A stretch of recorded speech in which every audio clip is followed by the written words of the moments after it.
Good afternoon. Today we're back outside under the breezeway again. I'm sitting at the round picnic table we have instead of the square wooden one. And today I'm going to try for you guys Old Pultney. Old Pultney's 43% alcohol by volume, 86 proof. I do not have any notes. I've had this bottle for about a month or so, maybe longer. And I've just never taken notes on it, but this is pretty, we'll see how it goes. Old Pultney's bottled in Wick. And Old Pultney's named after Sir William Pulteney, which in the late 18th century lobbied to get fishing villages in the north of Great Britain, Scotland, to improve the catches, to create more fishing villages, more industry up north, to provide more food, for lack of a better term, and the term of seafood. Anyway, so the Old Pultney was named after him. It's from the town of Wick. Wick it was originally the most northerly distillery, but I think Wolfburn now has that, on the mainland, now has that moniker. Originally did not have any way to get to it, didn't have roads when it was first built and Wick was first used. Everything came in and out on a ship. That's since, of course, been changed. 1886, Alfred Bernard went there. He said the stills they had was the oldest pattern known, more like an old smuggler's still. And I believe they still use those stills today. They were using worm tubs. I don't know if they still use worm tubs. I didn't look that up. I didn't go into that much detail on this. But if they are still using worm tubs, they are one of the last few that are. And if you know, leave in the comments below. I like the bottling. It was in a leftover Christmas pack that's been around, or holiday pack that's been around on the shelves for a long time. And so I got it at a really good price. I think I paid $35 for it with the 2 glasses. I think it was $35. Says on the bottle, matured in fine oak casks, quietly breathing in fresh sea air. Old Pultney is the very essence of this unique place, intricate, balanced with delicate mineral salted spiciness. Old Pultney is a distinctive and evocative spirit, truly the maritime malt. When I first started this, and it says established in 1826, I need to put that in there. It doesn't say anything about coloring or chill filtering, so I do not know. When I first started the Scotch journey, and I was watching Ralphie's videos, it smells a little better than it did last time. He recommended Old Pultney 12 as one of the ones that everybody should get and at least try. Anyway, and it's always been kind of on my radar, but it's just never been one I've tried. So I bought it here a while back, opened it on the very first Game of Thrones for this season, had a couple of drams in, I've had a couple of drams since, but I've never really went back to it, never really tickled my fancy.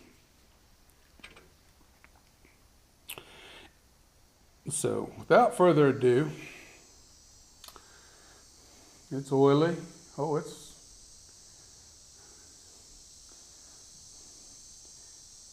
the legs come down really slow. It is fairly oily stuff. It's got a golden amber hue to it. More than likely it's caramel.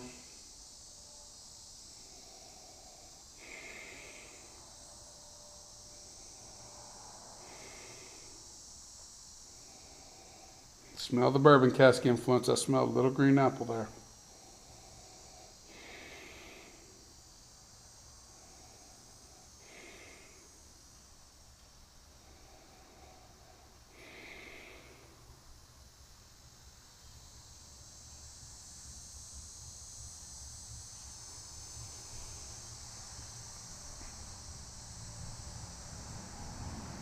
Get a little vanilla.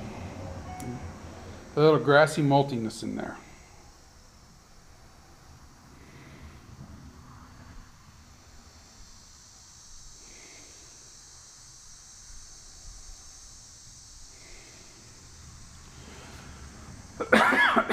Excuse me.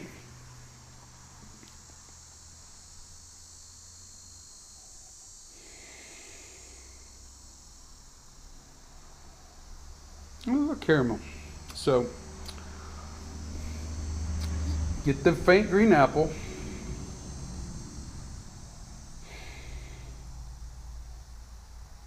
Borderline pear.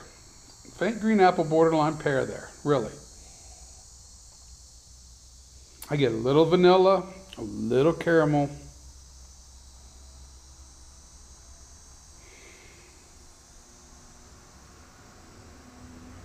And that grassy maltiness to it.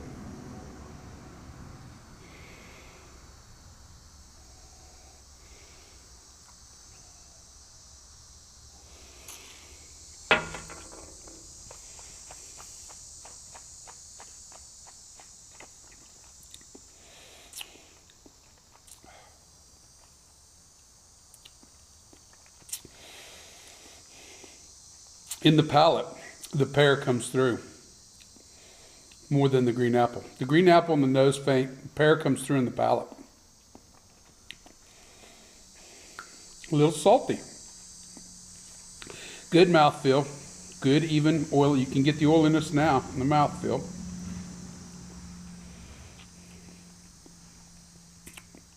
And same with that grassy, that wet grass maltiness there that's in there. It's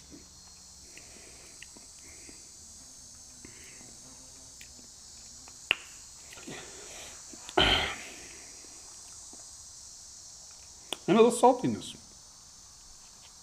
There is some salty flavor in there. There sure is. Definitely sea salt. Well, salt to me. I don't really taste the difference between sea salt and that, but it definitely brings the saltiness in the background. Finish.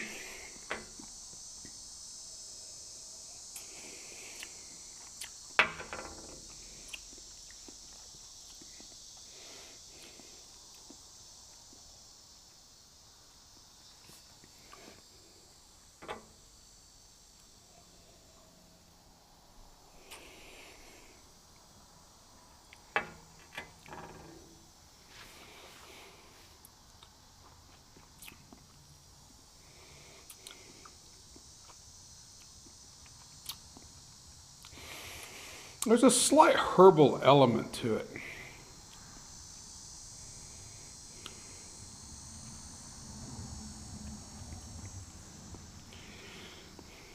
So when the grass, you taste the grassiness and the maltiness in the initial palate, but they take a little smaller dram there to try to get the finish.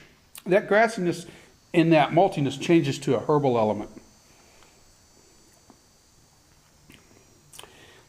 It's not like I can say it's rosemary, thyme, whatever, but there's a herbal element taste that's back there, like you would get with a dish, like a chicken dish with a lot of herbs added to it. And it's bringing that in the very tail end of the finish. Actually, Old Pultney,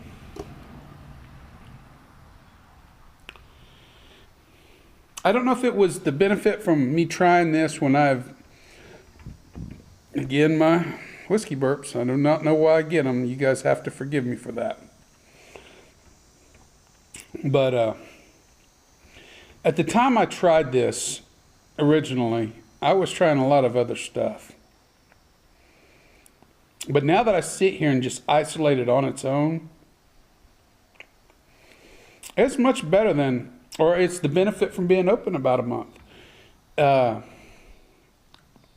It's got a very unique, interesting flavor. Now it makes me want to spring for the big bucks for that 17 now.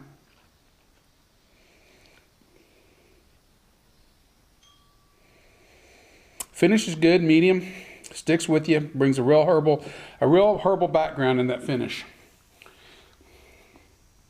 It's a good even finish. It's not a real steep high, then drops down into real low. It's kind of an even finish that just stays with you, and then it's not there. It doesn't tail off.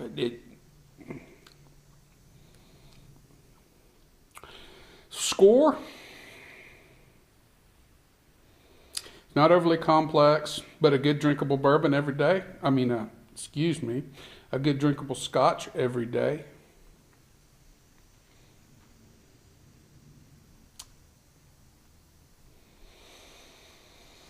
I'm going to run with 86 out of 100, believe it or not. I kind of don't want to give it an 86. I think it might be a little high because of my previous tastings, or it's the benefit of this moment. But I think 86 out of 100 is a good score for it. I enjoy it. Well, that being said, remember, the spirit in your glass is not running from you. Take your time, sip it, and enjoy it. Everybody, have a good day.